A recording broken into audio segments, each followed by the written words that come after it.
Hey guys, so today I've been busy collecting wood and stuff for the oncoming cold snap. It's going to be -30 soon, and I'm just taking a break. And I've been thinking about loss and all the times I've lost my shelters and that jazz.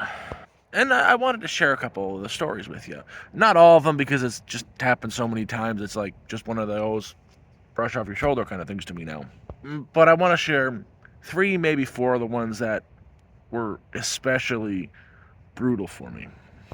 So I hope you like the upcoming stories. Don't forget to like, follow, and subscribe. Helps me out amazing, each one of those. One like and a comment does a lot for me. So thank you guys, and let's jump into it. So yeah, the first time I ever lost my shelter, my safety net, the one place I have to keep warm, was 2023, late October, early November. Back then I was still very fresh on the streets. I had set my tent up in a wooded area in Toronto in the valley and thought it was good. Back at that time, I was moving my camp every single day.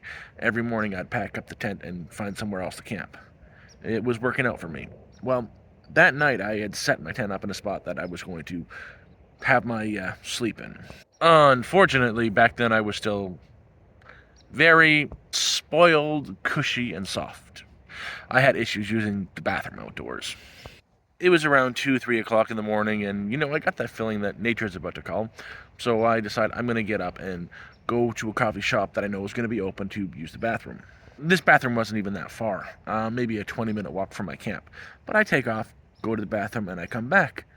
When I'm on my way back down the trails, I see flashlights going through the trails, going through the area. Not close to my camp, not even anywhere near my camp, but they were in the area, people with flashlights walking through the woods. I got back to camp, found it, and it was a struggle to find because I couldn't find the tent.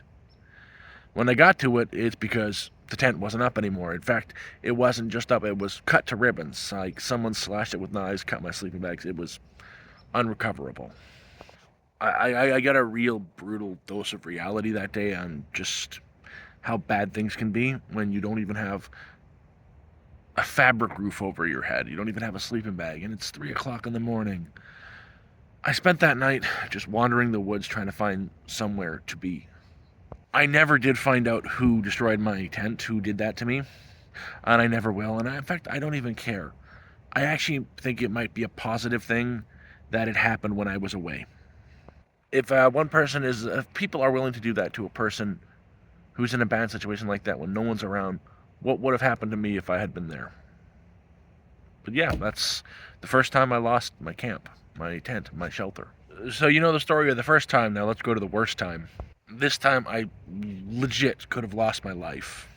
It was, I'd say, the second week of February 2024.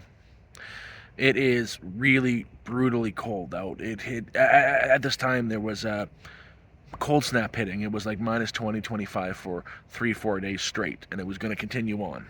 So having a shelter, someplace to keep myself warm, was detrimental. I was actually in my camp when it happened this time. I was in my tent setup. This setup was kind of a makeshift tent teepee kind of deal. It was a tent with some concrete tarps over it and a structure I built around it with some salvaged wood with another tarp over it. That was just to keep the snow off of it. But it was standing up, it was tied together, and it was warm inside. I was inside. It was about 8, 9 in the morning, and I can hear footsteps outside my tent. Then I can hear talking and some bad language, like, "Oh, this is gonna be fun, you bastard. This is gonna be, yeah." Someone screamed, "Screw you." I don't even think anybody knew I was in there, but it was like someone jumped on top of the shelter and collapsed it with me on the inside. The whole tent, everything crumbled, and standing up, the tent was like 5 foot high. That's with all the structure on it.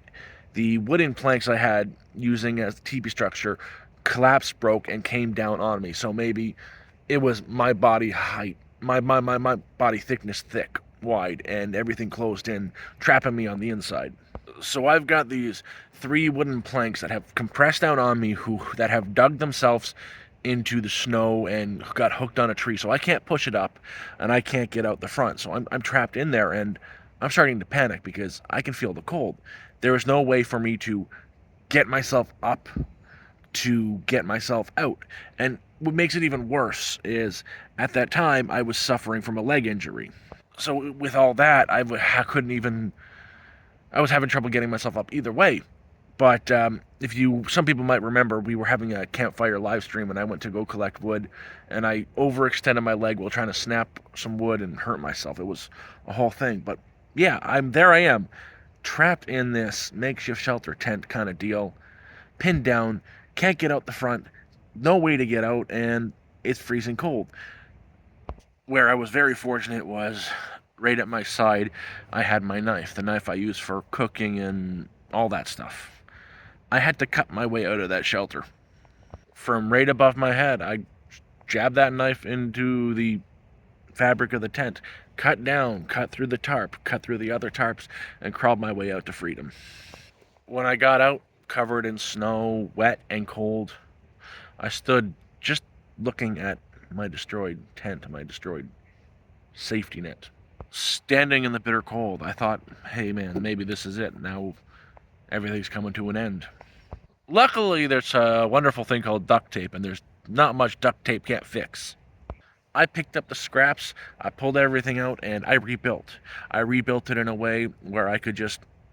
I brought it to a different location to set it back up. I rebuilt it in a way so I could just, pull a rope, pack it all up, and skedaddle if I had to.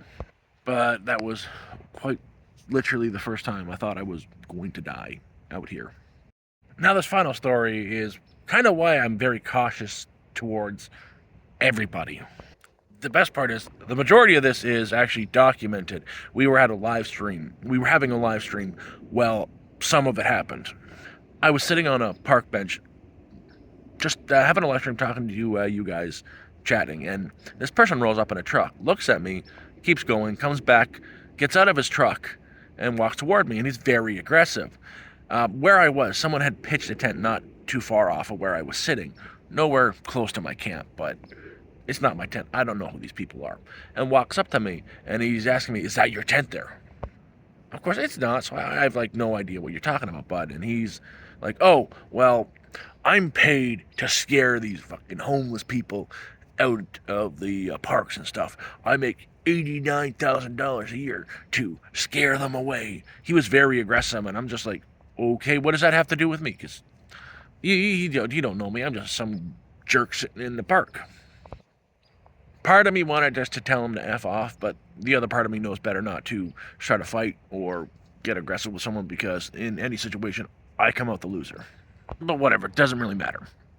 A couple of days later, I'm on my way out of the area. There was a huge staircase I had to climb out every day to get out.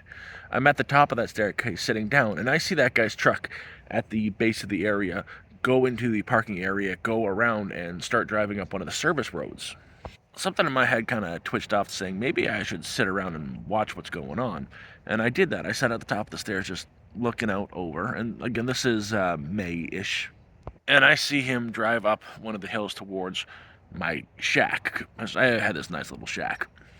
Now I'm on the lookout. I'm watching exactly where this guy goes. And I see him stop his car on one of the pathways that are almost directly towards my shack.